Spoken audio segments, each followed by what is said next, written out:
আমি কিছুই করিনি, শুধু একটু হেসেছিলাম। আর এই হাসিটাই আমার জীবনের শেষ হাসি হলো। নারী, তোমরা আবারও প্রমাণ করে দিলে তোমরা বিষাক্ত সাপের থেকেও বিষাক্ত কালনাগিনী। আরে বিষাক্ত সাপ সবল দিলে তো তা ওজা ঝেড়ে নামাতে পারে বিষ, আর তোমরা সবল দিলে মানুষকে ধ্বংস করে ফেলো।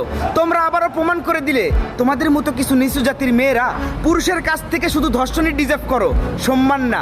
নারী, তোমরা সমান অধিকার চাও। আরে নারীদেরকে সমান অধিকার দিলে কয়েকদিন লাগবে আমাদের দেশকে এদের ধ্বংস করতে। তোমরা শিক্ষিত সমাজরা যদি এমন করো তাহলে আমরা আর কোথায় গিয়ে দাঁড়াবো? কিছু বোকাটে পোলাপানদেরকে বলতেছি, তোমাদের মতো বোকাটে পোলাপানদের জন্য ভালো ভালো স্টুডেন্টরা কলেজের ক্যাম্পাসে আজ অতিষ্ণ হয়ে যাচ্ছে।